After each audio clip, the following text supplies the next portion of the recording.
ಅನ್ನೋದು ಪಟ್ಟಿ ಮಾಡಿದ್ದಾರೆ. 3 ದಿನಗಳ ಕಾಲ ಶಾಸಕರನ್ನ ಭೇಟಿ ಆಗ್ತಾ ಇದ್ದಾರೆ.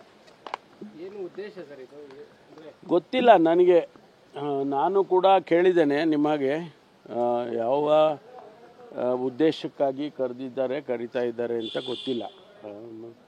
ಪಕ್ಷದ ಸಂಘಟನೆ ಬಗ್ಗೆ ಮಾತಾಡ್ಬೋದು ಅಂತ ನಾನು ಊಹೆ ಮಾಡ್ಕೊಂಡಿದ್ದೇನೆ. ಯಾಕೆಂದರೆ ಮುಂದೆ ಚುನಾವಣೆಗಳು ಕೂಡ ಬರ್ತಾ ಇವೆ, ಲೋಕಲ್ ಬಾಡಿ ಎಲೆಕ್ಷನ್ಸ್ಗಳು ಬರುವಂಥದ್ದಿದೆ. ಪಕ್ಷ ಸಂಘಟನೆ ವಿಚಾರದಲ್ಲಿ ಮಾತಾಡ್ಬೋದು ಅಂತ ಅಂದ್ಕೊಂಡಿದ್ದೀನಿ. ಸರ್, ಅಷ್ಟು ಸತಿ ಎಲ್ಲ ವಾರ್ನಿಂಗ್ ಕೊಟ್ಟರು ಮತ್ತೆ MLAಗಳು ಮಾತಾಡ್ತಾನೆ ಇದ್ದಾರೆ. Ramanagara Iqbal again is commented 2 ತಿಂಗಳಾದ್ಮೇಲಿಂದ DK CM ಆಗ್ತಾರೆ. ಇದಕ್ಕೇನು ಕೊನೆನೇ ಇಲ್ವಾ ಸರ್?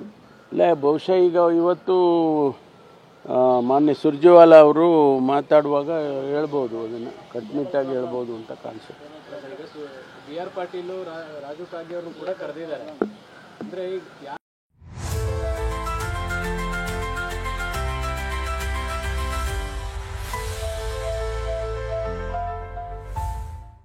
ಯಾರು ಅದನ್ನು ನಿಯಂತ್ರಣ ಮಾಡಬೇಕಾಗಿ ಸ್ಟೇಟಲ್ಲಿ CM DCM ರಾಜ್ಯ ನಾಯಕರೆಲ್ಲರೂ ಕೂಡ ಈ ಥರ ಮಾತಾಡಬಾರ್ದು ಅಂತ ಕಂಟ್ರೋಲ್ ಮಾಡಬೇಕು. ಇದು ಹೈಕಮಾಂಡ್ ಮಧ್ಯಪ್ರವೇಶ ಮಾಡಿ ಕಂಟ್ರೋಲ್ ಮಾಡೋ ಪರಿಸ್ಥಿತಿ ನಿರ್ಮಾಣ ಆಗಿದೆ.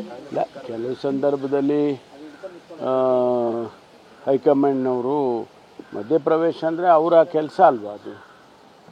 ಹೈಕಮಾಂಡ್ನವರು ಏನಾದರೂ ಇಲ್ಲಿ ರಾಜ್ಯಗಳಲ್ಲಿ ಸ್ವಲ್ಪ ಸಣ್ಣ ಪುಟ್ಟ ವ್ಯತ್ಯಾಸಗಳು ಕಂಡು ಬಂದಾಗ ಅದನ್ನು ಸರಿಪಡಿಸೋದು, ಅವರು ಸೂಚನೆ ಕೊಡೋದು ಅವ್ರು ಮಾಡ್ತಾರೆ, ಯಾವಾಗೂ ಮಾಡ್ತಾರೆ. ಅದು ಈಗ ನಾವೆಲ್ಲ ಹಿಂದೆ ಕೃಷ್ಣ ಸಾಹೇಬ್ರ ಜೊತೆಯಲ್ಲಿ, ಮೊಯ್ಲಿ ಅವ್ರ ಜೊತೆಯಲ್ಲಿ ಎಲ್ಲ ಮಂತ್ರಿಗಳಾಗಿದ್ದಾಗ ಅವರು ಬಂದು ರಿವ್ಯೂ ಮಾಡೋರು. ನನಗೆ ಚೆನ್ನಾಗಿ ಜ್ಞಾಪಕ ಇದೆ. ಗುಲಾಮ್ ನಬಿ ಆಜಾದ್ ಅವರು ಇನ್ಚಾರ್ಜ್ ಇದ್ದರು. ನಮ್ಮನ್ನೆಲ್ಲ ಪ್ರತಿ ಇಲಾಖೆ ನಿಮ್ಮ ಇಲಾಖೆಯಲ್ಲಿ ಏನು ಪ್ರೋಗ್ರೆಸ್ ಮಾಡಿದ್ದೀರಾ ಅಂಥೇಳಿ ನಮ್ಮನ್ನೆಲ್ಲ ನೋಟ್ಗಳು ಕೊಡಿ ಅಂತ ಹೇಳೋಕ್ಕೆ ಕೂಡ ಕೇಳಿದರು. ಹಾಗೆ ಬರ್ತಾ ಇದು ಹೈಕಮಾಂಡು ನಮಗೆಲ್ಲ ಅವರೇ ತಾನೆ ಮಾರ್ಗದರ್ಶನ ಕೊಡೋರು, ಹೈಕಮಾಂಡ್ನವರೇ. ಹಾಗಾಗಿ ಮಾಡ್ತಾ ಇರ್ತಾರೆ. ಸಹಜವಾಗಿ ಪ್ರಶ್ನೆ ಹೇಳುತ್ತೆ ಸರ್, CM ಶಾಸಕರನ್ನ ಕಂಟ್ರೋಲ್ ಇಟ್ಕೊಂಡಿಲ್ಲ, ಹಿಡಿತ ತಪ್ಪಿದೆ, ಆ ರೀತಿ ಅಂದ್ಕೋಬಾರ್ದು ನಾವು. ಆ ರೀತಿ ಅಂದ್ಕೋಬಾರ್ದು. ಅವರು ಸಪ್ಲಿಮೆಂಟ್ ಮಾಡ್ತಾರೆ.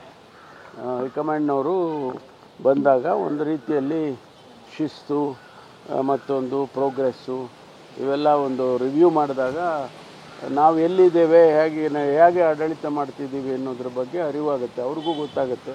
ಅದಕ್ಕಾಗಿ ಮಾಡ್ತಾರೆ. ಸಚಿವರ ಜೊತೆ ಏನು ಮೀಟಿಂಗ್ ಇಲ್ಲ? ಸಚಿವರದ್ದು ಗೊತ್ತಿಲ್ಲ ನನಗೆ. ನಾನು ಸಮಯ ಕೇಳಿದ್ದೇನೆ. ನನಗೆ ಮಧ್ಯಾಹ್ನ ಸಾಯಂಕಾಲ ಯಾವಾಗ 1ನೇ ತಾರೀಕು 2ನೇ ತಾರೀಕು ಇರ್ತಾರಂತೆ. ಇರುವಾಗ ಮಾತಾಡೋದಕ್ಕೆ